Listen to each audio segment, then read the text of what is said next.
오늘 우리에게 주신 말씀은 에베소서 5장 15절부터 33절까지 말씀입니다. 에베소서 5장 15절부터 33절까지 말씀, 자, 여러분 한 절씩 교독하겠습니다. 그러므로 너희가 어떻게 생각할지를 자세히 주의하여 지혜 없는 자 같이 하지 말고 오직 지혜 있는 자 같이 하여, 그러므로 어리석은 자가 되지 말고 오직 주의 뜻이 무엇인가 이해하라. 방탕한 것이니 오직 성령으로 충만함을 받으라. 시와 찬송과 신령한 노래들로 서로 화답하며 너희의 마음으로 주께 노래하며 찬송하며 범사의 우리 주 예수 그리스도의 이름으로 항상 아버지 하나님께 감사하며 그리스도를 경외함으로 피차 복종하라. 아내들이여 자기 남편에게 복종하기를 주께 하듯 하라. 이는 남편이 아내의 머리됨이 그리스도께서 교회의 머리됨과 같음이니 그가 바로 몸의 구주시니라. 그러므로 교회가 그리스도에게 하듯 아내들도 범사에 자기 남편에게 복종할지니라. 남편들아 아내 사랑하기를 그리스도께서 교회를 사랑하시고 그 교회를 위하여 자신을 주심같이 하라.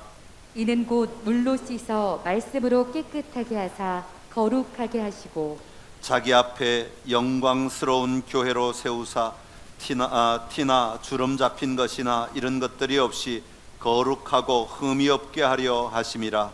이와 같이 남편들도 자기 아내 사랑하기를 자기 자신과 같이 할지니 자기 아내를 사랑하는 자는 자기를 사랑하는 것이라.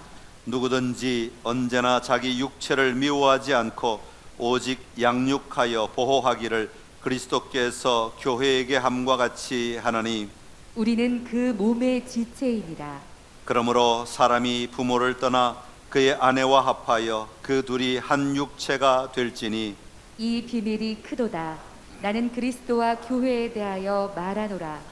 그러나 너희도 각각 자기의 아내 사랑하기를 자신같이 하고 아내도 자기 남편을 존경하라.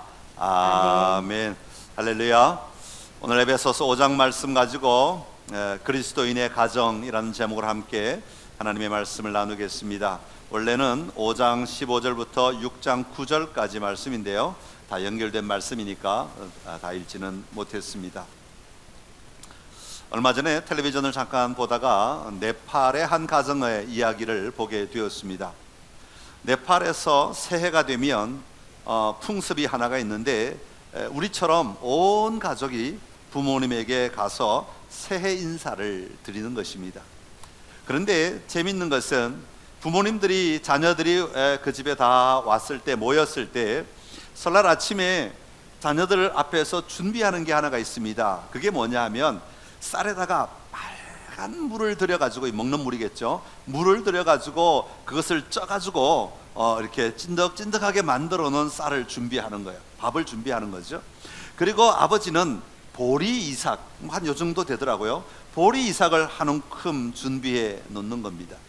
설날 아침이 되면 온 가족이 다 정말 예쁘게 단장을 하고, 그리고는 부모님 방 앞에 줄을 쫙 씁니다. 복도에. 그 텔레비전에 나온 가정은 15명이 줄을 섰어요. 아마 손자들까지 다 서서 15명이 서열대로 줄을 쫙 서 있고, 부모님은 방 안에서 이제 빨간 이 음식과 그리고 보리 이삭을 가지고 기다리고 계십니다. 그러면 첫 번째부터 방 안으로 들어가는, 한 명씩 부모님에게 들어갑니다. 그러면 어머니가 무릎 꿇고 앉은 그 자녀를 향해서 이마에다가 이 빨간 밥을 붙여주는 겁니다. 밥을 딱 붙여주는데 이 밥알이 많이 붙어 있으면 붙어 있을수록 복을 많이 받는다고 그래요. 그러니까 이 어머니가 얼마나 정성스럽게 어떻게든 한 곳이라도 더 쌀알 하나를 더 붙이려고 머리를 펴고 이렇게 붙여 가시는지, 얼마나 정성스럽게 붙여 가시는지, 그러면서 덕담을 하는 겁니다. 복을 빌어주는 거죠. 자기들 나름대로 덕담을 한참을 하십니다. 그러면 아버지가 보리 이삭을 가지고 양쪽 귀에다 이렇게 꽂아주는 겁니다. 이 말의 의미가 뭐냐 하면 가을에 봄에 보리를 거둘 때에 그만큼 추수하는 것, 풍성하게 추수해라, 뭐 그런 의미가 담겨 있다고 합니다. 그 모습을 이렇게 보면서 저 가정은 저게 너무 자연스럽잖아요. 너무 일상이고 우리가 볼 때는 좀 이상하지만 그들이 볼 땐 너무 자연스러운 거예요. 어떻게 저런 자연스러움이 저 가정에 있을까 하고 끝까지 이렇게 뒷부분을 봤더니 그 가정이 믿는 종교, 불교, 힌두교 이런 것들이 그들 안에 영향을 미쳐서 그런 기준을 가지고 그 가정이 그렇게 서로 축복하고 하는 것을 보게 되었습니다. 여러분, 이 세상에는 수많은 가정들이 있습니다. 우리 교회 안에도 참 많은 가정들이 함께 살아가고 있지만 겉으로 볼 때는 다 비슷한 것 같아요. 엄마, 아빠, 자녀, 부모 이렇게 여러 가지 구성원들이 있어서 다 비슷한 것 같은데, 그런데 내면으로 들어가 보면 사는 모습은 또 다 달라요. 다 달라요. 다 나름대로 각자의 가정마다 가정의 특징을 가지고 살아가는 것을 볼 수가 있습니다. 여러분, 무엇이 가정마다 이 다름을 만들어 낼까요? 왜 사람들은 똑같이 생기고 똑같이 살고 똑같이 먹고 다 그렇게 하는데 왜 가정마다 살아가는 모습이 다 다를까요? 여러분, 그것은 바로 그 부모가 그 가정이 이끌어가는 가치관 때문 아니겠습니까?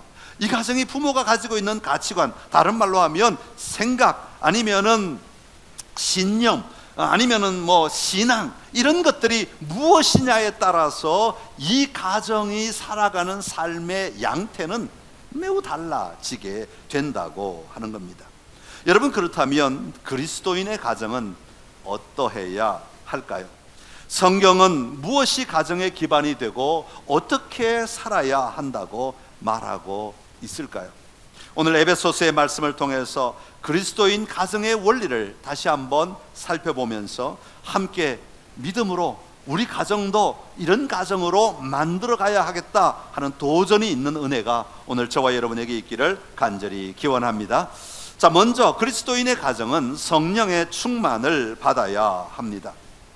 일반적으로 오늘 우리가 읽은 본문의 말씀 가운데 21절부터 후반부는 가정을 향하여 주시는 하나님의 말씀, 다시 말하면 그리스도인 가정의 삶의 원리라고 자주 이야기하는, 자주 설교하는 본문 가운데 하나입니다.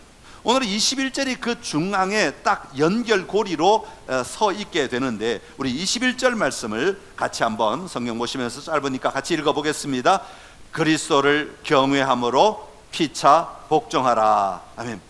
여러분, 그리스도를 경외함으로 피차 복종하라. 여러분, 이 말씀이요 21절인데 제가 가진 성경이나 여러분 가진 성경이나 다 비슷하겠지만 요즘 성경에는 다 단락을 나눠주고 단락에 제목을 붙여놨잖아요.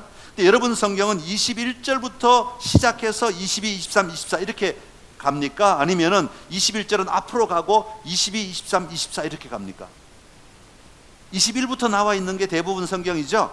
그런데 참 재미있는 건 22절 앞에 동그라미가 그려져 있잖아요. 동그라미는 무슨 의미가 있냐면, 옛날에 성경을 이렇게 막 편찬하고 인쇄술이 발달해서 이제 인쇄하기 시작할 때, 장절을 만들고 구분을 만들기 시작할 때, 여기부터는 단락이 나누어지면 좋겠다 해서 붙여놓은 사인이 동그라미예요. 그런데 동그라미가 22절에 있는데도 불구하고 굳이 사람들은 21절까지 끌어들여가지고 이건 여기에 속한 거야 그렇게 말하는데요, 사실 성경을 조금 넓게 보면 21절 말씀은 22절에 속했다기보다는 20절 쪽으로 붙어야 조금 더 잘 어울리는 말씀인 것 같습니다. 그래서 22절 이하의 아내는, 그리고 25절부터 남편은, 그리고 6장으로 넘어가면서 자녀는, 부모는, 종은, 상전은 이렇게 나오는 내용들은 무엇에 기반해서 이런 각자의 역할이 부여되고 있는가 하면 바로 이 본문 앞쪽에 나오는 15절부터 21절까지의 내용이 기반이 되는 겁니다. 그러니까 우리가 어떤 행동을 해야 되는데, 아내는 이런 행동을 하고 남편은 이런 행동을 해야 되고 부모는 이런 행동을 해야 되는데, 그 행동을 하게 하는 이론, 기반이 뭐냐 하면 15절부터 21절까지다 그런 얘기입니다. 자, 그런 마음으로 15절을 보시면 15절 처음에 뭐라고 시작하고 있습니까? 그런즉, 여러분, 그런즉이라는 단어는 또 이게 앞 내용, 그 15절 앞에 있는 내용과 15절부터 나오는 뒤의 내용을 연결시켜주는 부사가 그런즉이라는 말이에요. 그런즉 하고 뭐가 결론을 나오면 앞에 걸 알아야 이게 왜 그런즉 결론이 나왔는지 알게 되니까 또 우리는 어디부터 읽어야 되냐면 1절부터 읽어야 되는 거예요. 1절부터 14절까지. 그래서 성경을 읽을 때는 어느 한 절만 좋다고 그것만 딸랑 읽으면 안 되고, 왜 이 말씀이 나와 있는가, 이 말씀이 어디에 연결되는가, 그러면 이 말씀을 왜 이렇게 썼는가, 그 앞에 그 뒤를 같이 읽어 나가기 시작해야 되는데, 결국은 15절의 말씀을 이해하려면 15절 앞에 나온 내용들 1절부터 14절까지 이해를 해야 15절부터가 이해가 되는 거죠. 그러면 1절부터 14절까지는 무슨 내용이 나와 있는가 하면, 5장 1절에 보면 그러므로 사랑을 받는 자녀같이 너희는 하나님을 본받는 자가 되고, 그렇게 시작합니다. 그러니까 너희가 하나님의 자녀가 되었으면, 너희가 이제부터 하나님의 백성이 되었으면, 그렇게 시작하고 있는 겁니다. 하나님의 자녀가 되었으면 하나님을 본받는 자가 되어야 한다. 어떻게 하는 것이 하나님을 본받는 자입니까? 예수님께서 이 땅에 사시면서 우리에게 샘플이 되어 보여주신 그 삶을 우리가 잘 기억하고, 그 샘플되는 삶을 내 삶에 가져와서 나도 그렇게 살아가려고, 나도 예수님을 닮아가려고 노력하는 삶을, 최선을 다하는 삶을 사는 것이다 라고 말하고 있습니다. 예수님께서 우리를 사랑하신 것처럼 우리도 사랑하며 살아야 합니다. 음행과 온갖 더러운 것과 탐욕은 그 이름조차도 부르지 말아야 합니다. 왜냐하면 예수님은 그런 것들을 너무나 싫어하셨기 때문입니다. 누추함과 어리석은 말이나 희롱의 말 같은 건 다 버려버리고 우리가 해야 할 말은 감사하는 말이다. 그래서 그리스도인은 감사하는 자가 되어야 된다. 이것이 15절 앞에 나오고 있는 내용입니다. 그러니까 그리스도인은 하나님을 닮아가는 자로, 예수 그리스도를 닮아가는 자로 감사하며 살아야 한다. 그런즉, 그러면서 15절에 뭐라고 말씀하고 있는 거니까, 너희는 지혜 있는 자같이 세월을 아끼며 살아야 된다고 말하는 거죠. 그리고 주의 뜻이 무엇인가를 이해하는 자가 되어야 된다, 그렇게 말합니다. 16절 17절의 말씀이죠. 그러면서 18절로 넘어오면서 뭐라고 말하고 있는 거니까, 그렇게 하기 위해서는 성령의 충만함을 받아야 한다, 그렇게 말합니다. 한번 따라합시다. 성령의 충만함을 받으라. 자, 그리고 난 다음에 19절부터 이어지는 말은 성령의 충만을 받은 사람들이 어떻게 살아야 하는가 하는 것을 보여주고 있는 겁니다. 19절에부터 보면 첫 번째로 시와 찬송과 신령한 노래들로 서로 화답하며 살아라 그러죠. 두 번째로는 너희의 마음으로 주께 노래하며 찬송하라고, 너희의 심령으로 하나님을 찬송하는 자가 되어야 된다, 그렇게 말합니다. 세 번째로는 범사에 우리 주 예수 그리스도의 이름으로 항상 아버지 하나님께 감사하는 자가 되어야 된다고 말하죠. 그리고 난 다음에 넘어가면 네 번째로 21절에서 그리스도를 경외함으로 피차 복종하는 자가 되어야 된다, 그렇게 말해요. 여러분, 한국말로도 이미 다 나와 있죠. 19절부터 보면 뭐하며 20절 끝에도 뭐하며 그랬으니까 21절이 분리되지 아니하고 또 그 다음에 연결해서 네 번째로 뭐하며 이렇게 나오게 되는 거죠. 그러면서 서로 피차 복종하는 삶을 살아야 된다라고 말씀하고 있는 것입니다. 그리고 난 다음에 22절부터 각 대상에 대하여 어떻게 살아야 할지를 구체적으로 말씀하고 있는 것이죠. 그러니까 성령의 충만한 삶을 사는 것이 그리스도인이 모든 관계 속에서 가지고 있어야 하는 삶의 기반이 되는 것이다 라고 말씀하고 있는 겁니다. 성령에 충만할 때에 우리는 다른 관계를 하나님이 원하시는 대로 제대로 바라볼 수 있고 제대로 대할 수 있는 힘이 나오게 된다는 것이죠. 여러분, 그렇다면 성령의 충만함을 받는다는 말은 무슨 뜻이겠습니까?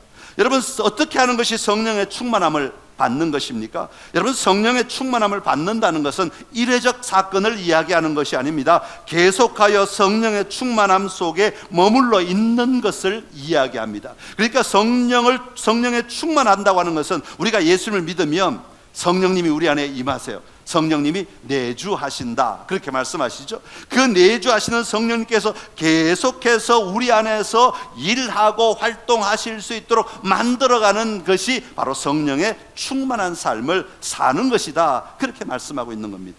여러분, 여기서 우리가 하나 조심해야 할 것이 있는데, 성령 하나님은 우리가 성령 하나님이 내 안에 계시면 성령 하나님이 마치 내 의사와는 상관없이 내가 움직이려 하는 모든 의도와는 상관없이 내 안에서 막 강제적으로 일하고 역사하시는 분으로 생각한다면 그것은 오해입니다.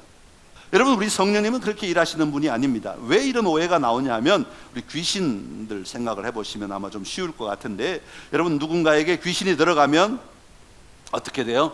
귀신이 갑자기 그 사람의 의도와는 상관없이, 그 사람의 의지와는 상관없이 막 귀신이 엉뚱한 사람의 목소리를 내서 말을 하게 한다든지, 아니면 그 사람으로 막 움직이게 한다든지 뛰게 한다든지 뭐 그런 일들이 막 일어나지 않아요? 근데 그 귀신의 모습을 성령님에게 대입하면 안 됩니다. 성령님은 그런 존재들하고는 너무나 다르신 분이에요. 성령님은 매우 인격적인 분이십니다. 여러분, 인격이라고 하는 말은 무슨 뜻을 가지고 있습니까? 내가 어떻게 표현하느냐, 어떻게 행동하느냐, 어떻게 대하느냐에 따라서 성령님도 함께 같이 일하시는 분이에요. 나와 호흡을 맞춰주시는 분이시다, 그런 이야기입니다. 내 보조에 맞춰주시는 분이시다, 그런 이야기입니다. 나하고 상관없이 성령님이 알아서 막 방언다 갑자기 터져나오게 하고, 갑자기 무슨 일 은사를 터지게 하고, 갑자기 무슨 이렇게 하시는 분이 아니라, 성령님은 내가 성령 하나님을 내가 더 누리기를 원하고 사모하는 마음으로 나아가면 나아갈수록, 다시 말하면 성령의 충만함에 거하면 거할수록 성령님은 그 순간을 통해서 계속해서 일하시는 하나님, 반응하시는 하나님이시라는 거예요. 성령 하나님, 내가 오늘 하나님의 말씀을 잘 이해하고 싶습니다. 그러면 성령 하나님이 지혜로 역사하시는 하나님이시죠. 내가 움직이는 것에 따라서 하나님이 반응하시는 하나님이시라고 하는 것이죠. 그러니까 우리가 성령의 충만한 삶을 계속 살아가기 위해서는 내 안에 언제나 성령님께서 일하고 계심을 인정하고 믿으며, 내 안에 내주하고 계신 성령님을 인정하고 믿음으로 말미암아, 성령 하나님, 내가 어떻게 하면 좋을까요? 성령 하나님, 내 안에 기쁨을 허락해 주십시오. 성령 하나님, 내 안에 지혜를 주십시오. 성령 하나님, 내 기도를 응답해 주십시오. 성령 하나님, 나로 하여금 찬송하게 해 주십시오. 성령 하나님, 나로 예배하게 해 주십시오. 끊임없이 우리는 성령 하나님을 구하고 성령 하나님의 일하심을 요청할 때마다 성령님은 거기에 따라 일해 주시는 하나님이시다. 성령의 충만함은 우리가 언제나 영적으로 깨어있는 삶을 살아가는 것, 이것이 바로 성령의 충만한 방법이라고 말할 수 있습니다. 사랑하는 성도 여러분, 그리스도인의 가정에서 가장 중요한 기반은 바로 모든 식구들이 성령의 충만한 상태의 삶을 살아가는 것을 이야기합니다. 우리가 성령에 충만할 때 어둠은 우리를 방해하지 못합니다. 우리가 성령에 충만할 때 하나님이 무엇을 원하시는지, 이 가정 안에서 이 순간에 이 상황 속에서 무엇을 원하시는지를 알게 해주시고 또 보게 하시고 또 깨닫게 해주시는 하나님이신 줄로 믿습니다. 오늘 저와 여러분의 삶의 자리에 늘 영적으로 깨어있는 삶을 살아가심으로, 다시 말하면 성령의 충만한 삶을 살아가심으로 여러분의 가정을 세워가는 기반이 든든한 삶을 살아가시기를 간절히 기원합니다. 두 번째로, 우리가 성령에 충만하면 우리의 삶은 하나님의 영이 일하십니다. 로마서 8장 9절의 말씀인데요, 우리 세 번역으로 같이 읽어 보겠습니다. 그러나 하나님의 영이 여러분 안에 살아계시면 여러분은 육신 안에 있지 않고 성령 안에 있습니다. 누구든지 그리스도의 영이 없으면 그리스도의 사람이 아닙니다. 아멘. 여기 보면 하나님의 영도 나오고 성령도 나오고 그리스도의 영도 나오고, 성부 하나님, 성자 하나님, 성령 하나님, 삼위일체 하나님이 다 등장하는 본문이라고 말할 수 있습니다. 여러분, 우리가 성령에 충만하다고 하는 것은 하나님의 영이 우리 안에서 일하고 계신다는 말입니다. 사도 바울은 하나님의 영을 그리스도의 영과 동일시하고 있습니다. 하나님의 영은 우리가 강제로 복종하는 것이 아니라 우리로 하여금 섬김의 자리에 들어가게 하시는 분이 바로 하나님의 영이십니다. 예수님께서 우리를 위하여 스스로 십자가의 길을 걸어가신 것처럼 우리도 다른 사람을 섬기며 살아갈 수 있도록 도와주시는 분이 하나님의 영이시다, 그렇게 말할 수 있는 거죠. 21절에서 그리스도를 경외함으로 피차 복종하라, 그렇게 말합니다. 여러분, 그리스도를 경외함으로 피차 복종하라, 피차 복종하라, 피차 복종하는 삶이 여러분 세상의 가치관에서 너무 가능한 삶이라고 보십니까? 여러분, 피차 복종하는 것이 세상의 삶의 자리에서 일반적인 일이라고 보십니까? 여러분, 그렇지 않습니다. 세상적인 가치관으로는 피차 복종하는 것은 극히 어려운 일입니다. 극히 힘든 일입니다. 이루어내기가 너무너무 까다로운 영역입니다. 피차 복종하는 것이 아니라 계급에 맞게 살아가는 것, 이게 더 쉬운 삶을 살아가는 겁니다. 우리는 만나면 너 몇 살이야? 물어보는 것 이유가 뭡니까? 다 이 계급 구조 안에서 빨리 관계를 정립하고 문제를 빨리빨리 풀어가고 싶은 욕망 때문에 그런 것 아닙니까? 여러분, 피차 복종한다는 것은 얼마나 어려운 일인지 모릅니다. 그런데 하나님의 영이 우리 안에 임하시면 이 피차 복종이 일어나게 된다고 하는 것입니다. 오늘 본문에 보면 아내들은 자기 남편에게 복종하는 일이 일어나게 됩니다. 남편들은 아내를 전심으로 사랑하는 일이 일어나게 됩니다. 자녀들은 부모에게 순종하는 일이 일어나게 됩니다. 아비들은 주의 교훈과 훈계로 양육하는 일이 일어나게 됩니다. 종들이 육체의 상전에게 순종하게 된다지 않습니까? 상전들은 위협을 그치고 그들을 섬겨주는 일이 일어나게 된다는 거예요. 피차 복종하는 일이 일어난다는 것입니다. 누구 때문에? 하나님의 영이 그들 안에 일하실 때에 그들은 피차 복종하는 일이 일어나게 하는 것입니다. 결국 그리스도인의 가정은, 그리스도인의 가정생활은 하나님의 영이 일하시는 통로인 것이죠. 그리고 하나님의 영으로 말미암아 피차 복종하는 공간이 되는 것입니다. 사랑하는 성도 여러분, 하나님의 영이 일하시도록 하기 위해서는 어떻게 해야 되겠습니까? 하나님의 임재 아래 머물러 있는 시간이 많아야 합니다. 우리 하나님은 어디에나 계시는 분이십니다. 다윗은 어디나 계시는 하나님을 시편 139편 7절에서 10절에서 이렇게 말씀하고 있습니다. 우리 같이 읽어 보겠습니다. 내가 주의 영을 떠나 어디로 가며 주의 앞에서 어디로 피하리까? 내가 하늘에 올라갈지라도 거기 계시며 스올에 내 자리를 펼지라도 거기 계시니이다. 내가 새벽 날개를 치며 바다 끝에 가서 거주할지라도 거기서도 주의 손이 나를 인도하시며 주의 오른손이 나를 붙드시리이다. 아멘. 할렐루야. 우리가 어디에 있든지 하나님의 영은 우리의 삶 가운데 일하십니다. 그 하나님을 누리며 살아가는 삶이 피차 복종하는 것을 가능케 하는 힘이 되는 것입니다. 그러게 오늘 우리는 어떤 삶의 자리에 있든지 성령의 충만한 삶을 살아가며 하나님이 일하시도록, 하나님의 영이 일하시도록 계속해서 나 자신을 멈추고 내어드리는 삶을 살아갈 때 이 놀라운 열매들을 보며 살아갈 수 있게 될 것입니다. 그런 놀라운 삶의 변화가 저와 여러분 가정 안에 충만하기를 간절히 기원합니다. 그리고 이처럼 하나님의 영이 일하실 때 그 기준은 바로 예수님이십니다. 한번 따라합시다. 예수님이 기준입니다. 오늘 말씀은 5장 22절부터 6장 9절까지는 다양한 역할에 대한 지침을 우리에게 소개하고 있습니다. 사도 바울은 이런 지침을 말할 때 먼저 사도 바울이 가지고 있는 기본 원칙이 하나가 있습니다. 그 원칙을 우리가 먼저 좀 알아야 되는데, 갈라디아서 3장 28절에 그 원칙을 이렇게 소개하고 있습니다. 같이 읽어보겠습니다. 너희는 유대인이나 헬라인이나 종이나 자유인이나 남자나 여자나 다 그리스도 예수 안에서 하나이니라. 아멘. 할렐루야. 사도 바울은 사람들을 보는 관점을, 세상을 보는 관점을 뭐라고 가지고 있는가 하면 유대인이나 헬라인이나 하나이다. 종이나 자유인이나 하나이다. 남자나 여자나 차별적인 관점에서 보는 것이 아니라 하나이다. 이게 사도 바울이 가지고 있는 기본 개념이라는 겁니다. 기본 정신, 기본 가치라는 것이죠. 그러면서 이런 기본 원칙 안에서 오늘 본문에 각 역할을 소개하고 있는데, 이 역할을 그런 관점으로 봐야 이게 풀어지지, 그렇게 안 보면 우리가 가지고 있는 가치에다가 이 말을 집어넣어서 그 봐, 여자는 남자에게 복종하라고 했잖아, 뭐 이렇게 나오게 되는 겁니다. 그렇기 때문에 이 사도 바울의 기본 개념, 남자나 여자나 하나이다, 똑같다라는 개념을 가지고 오늘 말씀을 좀 볼 수 있어야 하겠습니다. 여러분은 지금 남자로 사셨고 여자로 살아오셨습니다. 또 아내로 사시고 계시고 또 남편으로 살고 계시는 분도 계시고요, 또 어머니로 살고 계시고 아버지로 살고 계시는 분이 계십니다. 제가 한번 물어보겠습니다. 여러분, 지금까지 살아오시면서 여러분이 가지고 있는 남자로서의 가치는 누구에게 배운 겁니까?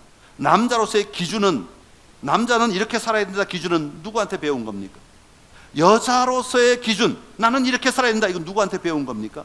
남편으로서의 기준, 누구한테 배운 겁니까? 아내로서의 기준, 누구한테 배웠습니까? 부모로서의 기준 누구한테 배웠습니까? 여러분 한번 생각해 보세요. 한번 생각해 보신 적이라도 있으십니까? 내가 지금 가지고 있는 이 사고방식의 기준은 어디서 왔을까? 여러분 심각하게 우리가 한번 생각해 볼 필요가 있습니다. 만약에 여러분이 가지고 있는 그 기준이 정말 객관적이고 절대적인 것이라면 여러분 그 기준으로 살아갈 때 우리 삶에 문제가 없어야 될 겁니다. 만약 여러분이 가지고 있는 그 기준이 정말 옳은 것이고 정말 바른 것이고 정말 좋은 것이라면 여러분이 놀라운 영향력을 여러분이 가는 곳마다 끼쳐야 될 겁니다. 그런데 우리 살아가는 삶의 자리는 언제나 갈등이 있고 정말 힘들고 어렵지 않습니까? 부부관계 힘들죠. 부모와 자식관계 더 힘들죠. 왜요? 기준이 다 다르기 때문에 그래요. 다 다른 기준 안에서 살기 때문에 그렇습니다. 제가 결혼 주례할 때마다 가끔 그런 얘기 하는데 어제까지 들은 얘기 친구들이 하는 얘기 다 잊어버리라고. 야, 너 장가 가서 첫날 밤에 확 휘어잡지 못하면 평생 휘어잡히고 살아. 또 이걸 믿어요. 그게 기준이 되어서 또 남편 노릇 하려고 해요.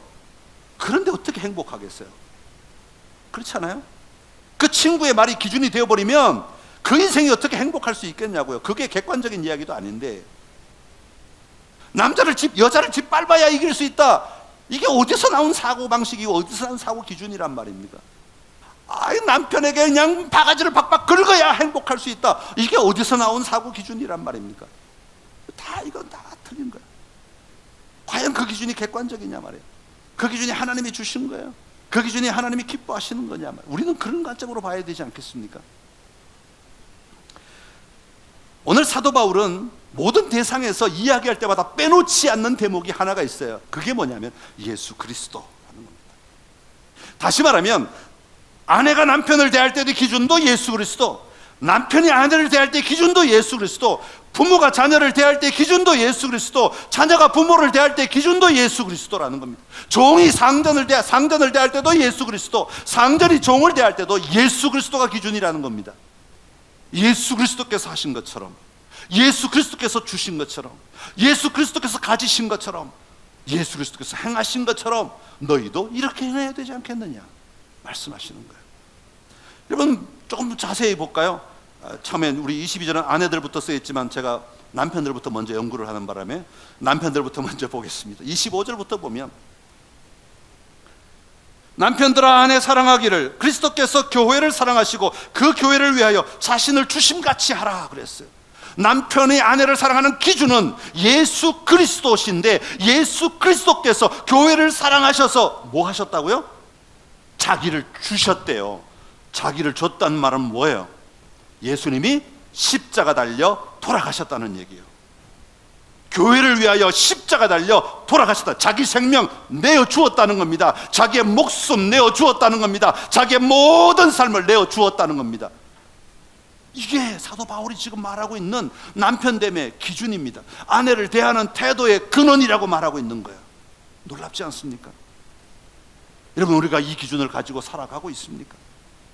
여러분 만약 우리가 이 기준을 가지고 살아간다면 남편들이 이 기준을 가지고 살아간다면 우리는 이 아내를 향하여서 여러분 우리는 헌신하며 살아갈 수밖에 없습니다.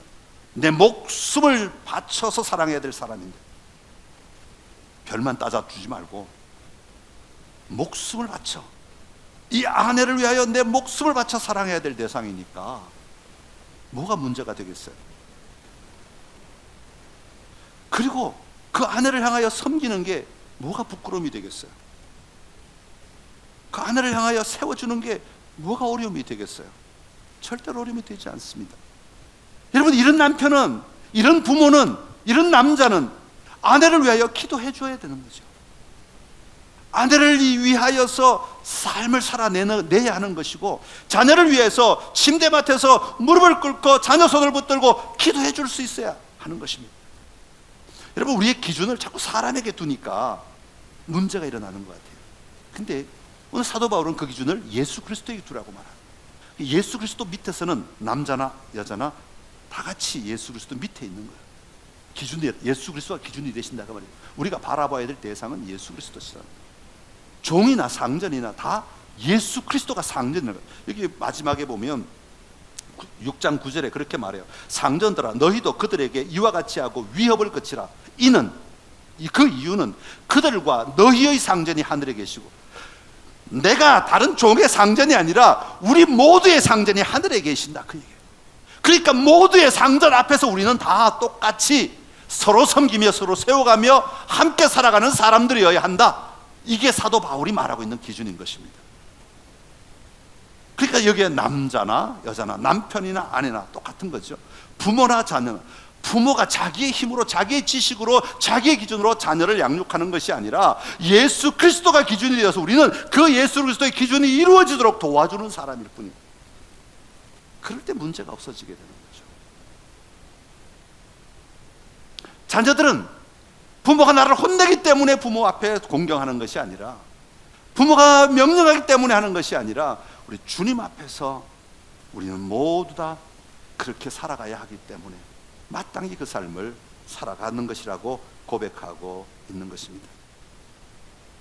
아내들이여, 성령에 충만하고 하나님의 영의 이끌림을 받고 살아간다면 예수 그리스도의 주권이 나의 가장 큰 기준이 되어야 할 것입니다. 그리고 하나님의 인도하심을 따라 우리는 그 삶을 살아내야 할 것입니다. 그러나 남편의 비전이 왜곡되거나 또 비성경적인 분들도 많이 계시잖아요. 그럴 때는 우리가 어떻게 깨어 있어야 될지, 어떻게 도전해야 할지 끊임없이 성령님께 의지하여 하나님의 지혜를 구하고 또 하나님의 도움을 구하며 사는 자들이 되어야 할 것입니다. 사랑하는 성도 여러분, 태초에 하나님이 가정을 만드시고 그 가정을 보시면서 뭐라고 말씀하셨어요? 보시기에 좋았더라 그랬어요. 보시기에 좋은 이유는 하나님이 기준이 되어서 그 가정이 하나님의 뜻 안에서 움직이기 때문에 보시기에 좋은 것이죠. 그런데 인간이 죄를 지음으로 말미암아, 다시 말하면 자기가 하나님 되려고 함으로 말미암아 무슨 문제가 일어났어요? 부부간의 갈등이 일어나기 시작했어요. 미움이 일어나기 시작했고, 부끄러움이 일어나기 시작했고, 시기와 질투가 일어나기 시작했고, 갈라짐이 일어나기 시작한 것입니다. 오늘 우리가 다시 한번 하나님의 마음으로 이 땅을 살아가야 할 줄로 믿습니다. 오늘 저와 여러분의 가정이 그리스도인의 가정으로 온전히 서는 은혜가 회복되어야 할 줄로 믿습니다. 성령의 충만함을 받으십시오. 하나님의 영이 일하게 하십시오. 그리고 예수님이 기준 되십시오. 성령 하나님, 성부 하나님, 성자 하나님, 삼위일체 하나님 우리 가정을 통치하시고 우리 가정이 주인 되실 때 비로소 우리 가정은 그리스도인의 가정으로 세워지게 될 줄로 믿습니다. 우리 그런 가정을 위해서 늘 기도하며 도전하는 은혜가 있기를 간절히 기원합니다. 기도하겠습니다. 참 좋으신 우리 하나님 아버지, 오늘 우리의 가정 안에 일하시는 삼위일체 하나님의 일하심을 보게 하시니 감사합니다.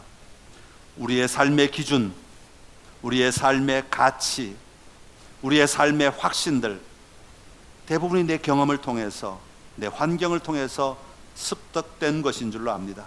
오늘 이 시간 다시 한번 말씀을 통하여 예수 그리스도가 기준되게 하여 주옵시고, 하나님의 영이 일하시는 가정이 되게 하여 주옵시고, 성령에 충만하여 깨어있는 우리의 삶이 되게 하여 주옵소서.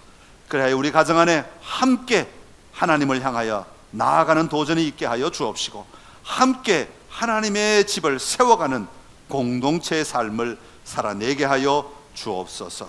예수님의 이름으로 기도드리옵나이다. 아멘.